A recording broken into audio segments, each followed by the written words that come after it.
दोस्तों, क्या आप भी मेरी तरह सोचते हैं कि काश मेरे पास एक बहुत बड़ा टर्म इंश्योरेंस हो, जैसे 1 करोड़ 2 करोड़ का, और उसका प्रीमियम भी कम हो जिसे मैं लाइफ टाइम अफोर्ड कर सकूं। मान लीजिए आज मेरे खर्चे कम हैं तो मैं शायद ज़्यादा प्रीमियम दे सकूं, लेकिन धीरे धीरे मेरे खर्चे बढ़ते जाएंगे। तो क्या मैं उस टाइम भी उस प्रीमियम को अफोर्ड कर पाऊंगा?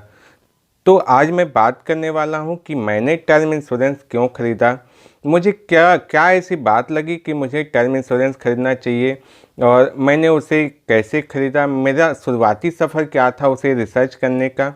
तो मैं आज आप लोगों से बात करने वाला हूं इसी टॉपिक पर। तो चलिए दोस्तों, शुरू करते हैं। नमस्कार दोस्तों, मैं कुंवर जैन सिंह आपके अपने चैनल फाइनेंस की पाठशाला में आप सभी का स्वागत करता हूं। यहां पर हम फाइनेंस की नॉलेज लेकर फाइनेंशियल फ्रीडम की ओर अपने कदम आगे बढ़ाते हैं। दोस्तों, मैं इस चैनल पर फाइनेंस से संबंधित डिफरेंट टॉपिक जैसे स्टॉक मार्केट, इंश्योरेंस, गवर्नमेंट की डिफरेंट स्कीम, बैंक की स्कीम, इनकम टैक्स से संबंधित वीडियो लाता रहता हूं। आपसे कोई भी वीडियो मिस ना होने पाए, चैनल को सब्सक्राइब जरूर कर लीजिएगा, बेल आइकन बटन को प्रेस जरूर कर लीजिए, जिससे मेरी आने वाली लेटेस्ट वीडियो का नोटिफिकेशन आपको तुरंत मिल जाए। तो चलिए दोस्तों, शुरू करते हैं।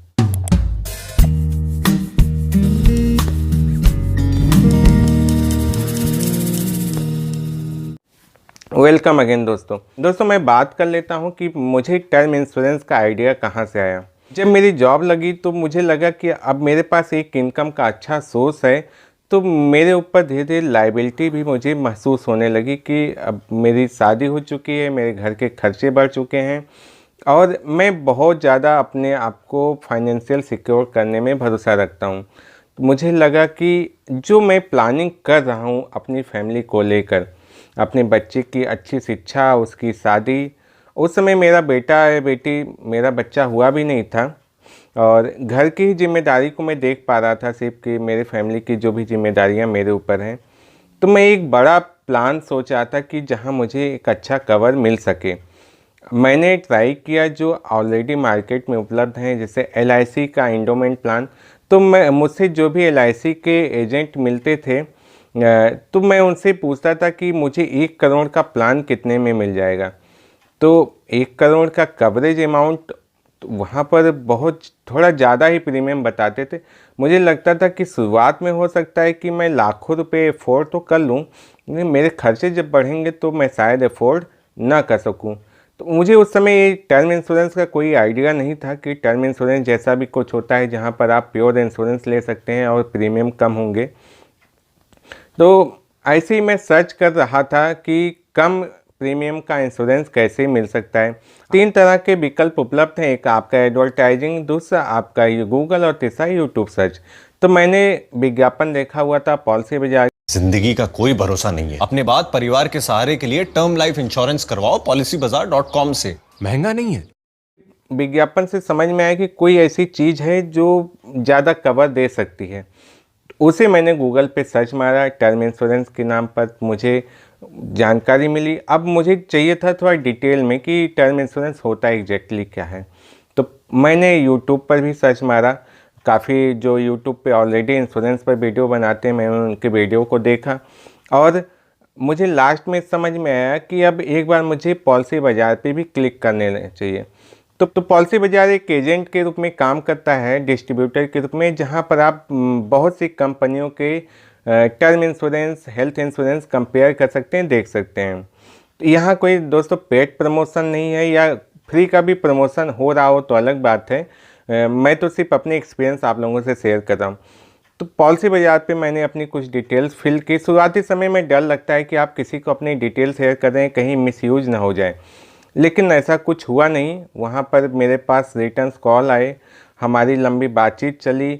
मैंने 2-3 महीने सिर्फ सोचने में लगाए। वहाँ के जो भी उनके एग्जीक्यूटिव होते थे वो लगातार कॉल करते रहते थे, जितना तारीख मैं दे देता था, कितने दिन बाद बात कीजिए मैं बताऊँगा, कॉल आती रहती थी, और वो फॉलोअप लगातार होता रहा। तो एक दिन समझ में आ गया कि नहीं, ये टर्म इंश्योरेंस मुझे लेना चाहिए, क्योंकि यहाँ पर मैंने देखा कि मुझे बहुत कम प्रीमियम पे बहुत अच्छा कवरेज अमाउंट मिल रहा था। जितने साल तक मैं कवर लेना चाहता था उतने साल तक का कवर मिल रहा था। अगर मैं 60 साल तक ही कवर रहना चाहता हूँ तो, अगर मैं 100 साल तक रहना चाहता हूँ तो, मेरी इनकम चूँकि 5 लाख से ऊपर की थी, तो इसलिए मेरा प्रीमियम भी कम आ रहा था और साथ साथ जो एजुकेशन होता है ये भी यहाँ पर मायने रखता है। तो चूँकि जॉब में था तो एजुकेशन ग्रेजुएशन है ही, तो उसका भी बेनिफिट यहाँ पर था। अब तीसरा चीज़ जो यहाँ पर मायने रखता था आपका हेल्थ कंडीशन, तो थोड़ा हेल्थ कंडीशन भी ठीक थी, तो मुझे ज़्यादा दिक्कत नहीं हुई और सारी डिटेल्स को फिल किया, डॉक्यूमेंट सारे प्रॉपर सबमिट किए। टेलीफोनिक ही मेडिकल हुआ, तो वहाँ पर टेलीफोनिक मेडिकल में और हमने जो भी इंफॉर्मेशन थी वहाँ पर सबमिट की। तो इस तरह से मुझे कहीं जाना नहीं पड़ा, सारी प्रोसेस ऑनलाइन हो गई और पॉलिसी डॉक्यूमेंट भी आ गए। तो यहाँ पर एक बार उनके फील्ड एजेंट जो भी हों वो आए और उन्होंने अपना इन्वेस्टिगेशन किया होगा, मेरे साथ फ़ोटो खींचा, मेरे घर की फ़ोटो खींची, कुछ मुझसे डिटेल्स लिए और गांव तक में गए, गांव के स्कूल के सामने फ़ोटो खींचा, ग्राम प्रधान से मुलाकात की। हम कहे भैया जो भी करना है जिससे आप मेरी अनुपस्थिति में क्लेम में कोई दिक्कत ना आए, आप जितनी भी वेरिफिकेशन करना चाहते हैं कर लें। तो ये सारी प्रोसेस कंप्लीट हुई और यहाँ पर मैंने क्रेडिट कार्ड के थ्रू पेमेंट किया हुआ था, तो ऑटो डेबिट होता रहा हर महीने में। 1 अक्टूबर 2021 से थोड़ा आरबीआई के रेगुलेशन चेंज हुए तो वहाँ ऑटो डेबिट की प्रोसेस बंद हो गई, तो अब मैंने फिर से उसे रीसेट किया और ऑटो डेबिट होते हैं। तो ऐसे मुझे कभी भी पेमेंट का भी कोई चैलेंज नहीं आता है, सारे मेल पे डॉक्यूमेंट्स आ जाते हैं। अब अगर आप चाहें तो टर्म इंश्योरेंस ले सकते हैं, ये तो मेरे अपने एक्सपीरियंस थे। मैं ईश्वर से यही प्रार्थना करता हूँ कि टर्म इंश्योरेंस आप ज़रूर लें, लेकिन उसका क्लेम आपको कभी लेना ना पड़े, आपकी नॉमिनी को कभी भी उस पैसे की ज़रूरत ना पड़े।